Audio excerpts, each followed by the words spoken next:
ಎಲ್ರಿಗೂ ನಮಸ್ಕಾರ. ಎಲ್ಲರಿಗೂ ಉಷಾಂತರಂಗ ಯೂಟ್ಯೂಬ್ ಚಾನಲ್ಗೆ ಸ್ವಾಗತ. ಇವತ್ತಿನ ವಿಡಿಯೋದಲ್ಲಿ 19ನೇ ಕಂತಿನ ಹಣ ಯಾವತ್ತಿಂದ ನಿಮ್ಮ ಖಾತೆಗಳಿಗೆ ಬರುತ್ತೆ, ಹಾಗೆ ಯಾರಿಗೆಲ್ಲ 15ನೇ ಕಂತಿನ ಹಣ ಇನ್ನೂ ನಿಮ್ಮ ಖಾತೆಗಳಿಗೆ ಬಂದಿಲ್ಲ ಅವ್ರಿಗೂ ಕೂಡ ಭರ್ಜರಿ ಗುಡ್ ನ್ಯೂಸ್ ಇದೆ. ಇದೆಲ್ಲದ್ರ ಬಗ್ಗೆ ತಿಳ್ಕೊಬೇಕಂದ್ರೆ ವಿಡಿಯೋನ ಸಂಪೂರ್ಣವಾಗಿ ಸ್ಕಿಪ್ ಮಾಡ್ದಲ್ಲೇ ನೋಡಿ, ಅವಾಗ ನಿಮಗೆ ಕ್ಲಿಯರ್ ಆಗಿ ಗೊತ್ತಾಗುತ್ತೆ.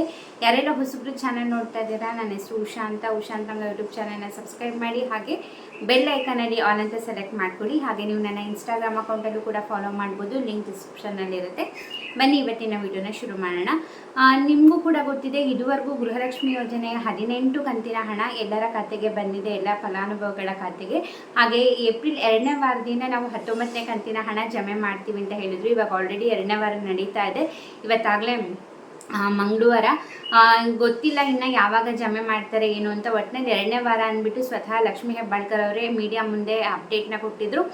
ಬಟ್ 18ನೇ ಕಂತಿನ ಹಣ ಯಾರಿಗೆಲ್ಲ ಬಂದಿಲ್ಲ, ಈಗ ಒಂದು 2-3 ದಿವಸದ ಹಿಂದೆ ಎಲ್ಲರ ಖಾತೆಗೆ, ಅಂದರೆ ಯಾರಿಗೆಲ್ಲ ಪೆಂಡಿಂಗ್ ಇತ್ತು, ಯಾರಿಗೆಲ್ಲ ಹಣ ಜಮೆ ಮಾಡಿರಲಿಲ್ಲ ಅವ್ರಿಗೆಲ್ಲರಿಗೂ ಕೂಡ ನಾವು ಮಾಡಿದ್ದೀವಿ, ಕ್ಲಿಯರ್ ಆಗಿದೆ ಅಂದ್ಬಿಟ್ಟು ಮಾಹಿತಿ ಬರ್ತಾ ಇದೆ.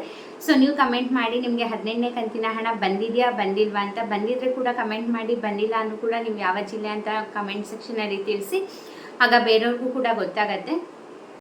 ಲಕ್ಷ್ಮೀ ಹೆಬ್ಬಾಳ್ಕರ್ ಅವರು ತಿಳಿಸಿರೋ ಹಾಗೆ 19ನೇ ಕಂತಿನ ಹಣ ಆಲ್ರೆಡಿ ಮಾರ್ಚ್ ತಿಂಗಳಲ್ಲೇ ಹಣಕಾಸು ಇಲಾಖೆಯಿಂದ ಮಹಿಳಾ ಮತ್ತು ಮಕ್ಕಳ ಕಲ್ಯಾಣ ಇಲಾಖೆಗೆ ಟ್ರಾನ್ಸ್ಫರ್ ಆಗಿದೆ. ಅಂದರೆ ಈಗ 19ನೇ ಕಂತಿನ ಹಣ ಜಮೆ ಮಾಡೋಕ್ಕೆ 2,500 ಕೋಟಿ ಹಣ ಏನು ಬೇಕೋ ಅದು ಆಲ್ರೆಡಿ ಫೈನಾನ್ಸ್ ಡಿಪಾರ್ಟ್ಮೆಂಟಿಂದ ಬಂದುಬಿಟ್ಟಿದೆ. ಬಟ್ 18ನೇ ಕಂತಿನ ಹಣ ಆವಾಗ ಯುಗಾದಿ ಹಬ್ಬದಿಂದ ಜಮೆ ಮಾಡೋಕ್ಕೆ ಶುರು ಮಾಡಿದ್ರಿಂದ ಈ ಪ್ರೋಸೆಸ್ ಕಂಪ್ಲೀಟ್ ಆದಮೇಲೆ, ಅಂದರೆ 18ನೇ ಕಂತಿನ ಹಣ ಎಲ್ಲರಿಗೂ ಕೂಡ ಜಮೆ ಕಂಪ್ಲೀಟ್ ಆದಮೇಲೆ 19ನೇ ಕಂತಿನ ಹಣ ನಾವು ಜಮೆ ಮಾಡ್ತೀವಿ ಅಂತ ಹೇಳಿ. ಇವಾಗ ಆಲ್ಮೋಸ್ಟ್ ಎಲ್ಲರಿಗೂ ಕೂಡ 18ನೇ ಕಂತಿನ ಹಣ ಬಂದಿದೆ. ಹಾಗಾಗಿ ಹೇಳೋಕ್ಕಾಗೋದಿಲ್ಲ ಯಾವಾಗಿಂದ ಜಮೆ ಮಾಡ್ತಾರೆ ಅಂತ. ನಾಳೆ ಅಥವಾ ನಾಡಿದ್ದಷ್ಟೊತ್ತಿಗೆ ಜಮೆ ಮಾಡೋಕ್ಕೆ ಶುರು ಮಾಡ್ತಾರೆ ಅಂತ ಅನಿಸುತ್ತೆ. ಇವಾಗ 18 ಕಂತಿನ ಹಣ ಅಂದರೆ ಎಲ್ಲ ಮಹಿಳೆಯರ ಖಾತೆಗೆ ಆಲ್ರೆಡಿ 36,000 ರೂಪಾಯಿ ಹಣ ತೊಗೊಂಡಿದ್ದೀರಾ ಸರ್ಕಾರದ ಕಡೆಯಿಂದ.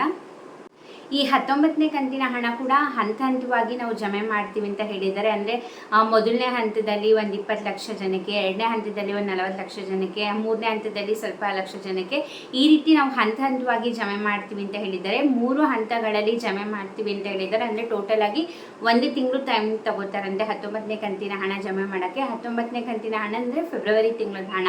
ಇವಾಗ ಆಲ್ರೆಡಿ ನಮಗೆ ಮಾರ್ಚ್ ತಿಂಗಳದ್ದು ಬರಬೇಕಿತ್ತು. ಅಂದರೆ ಇವಾಗ ಮಾರ್ಚ್ ತಿಂಗಳದು ಏಪ್ರಿಲಲ್ಲಿ ಜಮೆ ಮಾಡಬೇಕಾಗಿತ್ತು. ಬಟ್ ಇವಾಗ ಈ ತಿಂಗಳು ಫೆಬ್ರವರಿಗೆ ಮಾಡ್ತಿದ್ದಾರೆ. ಅಂದರೆ ಇವಾಗ ಮತ್ತೆ ಮಾರ್ಚ್ ತಿಂಗಳದು ಮುಂದಿನ ತಿಂಗಳು ಪೋಸ್ಟ್ಪೋನ್ ಆಗುತ್ತೆ. ಸೊ ಹಾಗಾಗಿ ಒಂದೊಂದು ತಿಂಗಳು ಲೇಟ್ ಆಗ್ತಾ ಬರ್ತಾ ಇದೆ.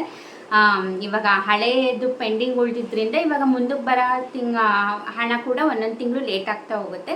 ಸೊ ನೋಡೋಣ ಯಾವಾಗ ಜಮೆ ಮಾಡ್ತಾರೆ ಏನು ಅಂತ. ಒಟ್ಟಲ್ಲಿ 18ನೇ ಕಂತಿನ ಹಣ ಕ್ಲಿಯರ್ ಆಗಿದೆ. ಆದಷ್ಟು ಬೇಗ 19ನೇ ಕಂತಿನ ಹಣ ಕೂಡ ಕ್ಲಿಯರ್ ಮಾಡೇ ಮಾಡ್ತಾರೆ. ಯಾಕಂದರೆ ಫೈನಾನ್ಸ್ ಡಿಪಾರ್ಟ್ಮೆಂಟಿಂದ ಬಂದುಬಿಟ್ಟಿದೆ. ಬಟ್ ಇವರು DBT ಮುಖಾಂತರ ಹಣ ಹಾಕೋದಷ್ಟೇ ಬಾಕಿ. ಹಾಗಾಗಿ 18ನೇ ಕಂತಿನ ಹಣ ಬಂದಿದೆಯಾ ಇಲ್ಲ ಅಂತ ಕಮೆಂಟ್ ಸೆಕ್ಷನಲ್ಲಿ ತಿಳಿಸೋದನ್ನ ಮರಿಬೇಡಿ. ಇದಾಗಿತ್ತು ಗೃಹಲಕ್ಷ್ಮಿ ಯೋಜನೆಯ ಅಪ್ಡೇಟ್. ಇದೇ ರೀತಿ ಅಪ್ಡೇಟ್ಗೋಸ್ಕರ ಚಾನಲ್ನ ಸಬ್ಸ್ಕ್ರೈಬ್ ಮಾಡ್ಕೊಳ್ಳೋದನ್ನ ಮರಿಬೇಡಿ. ಹಾಗೆ ಬೆಲ್ ಐಕನಲ್ಲಿ ಆಲ್ ಅಂತ ಸೆಲೆಕ್ಟ್ ಮಾಡ್ಕೊಳ್ಳಿ. ಯಾರೆಲ್ಲ ಸಬ್ಸ್ಕ್ರೈಬ್ ಮಾಡ್ಕೊಂಡು ನೋಡ್ತಾ ಇದ್ದೀರಾ, ಥ್ಯಾಂಕ್ ಯು ಸೋ ಮಚ್. ಹಾಗೆ ನನ್ನ ಇನ್ಸ್ಟಾಗ್ರಾಮ್ ಅಕೌಂಟಲ್ಲೂ ಕೂಡ ಫಾಲೋ ಮಾಡೋದನ್ನ ಮರಿಬೇಡಿ.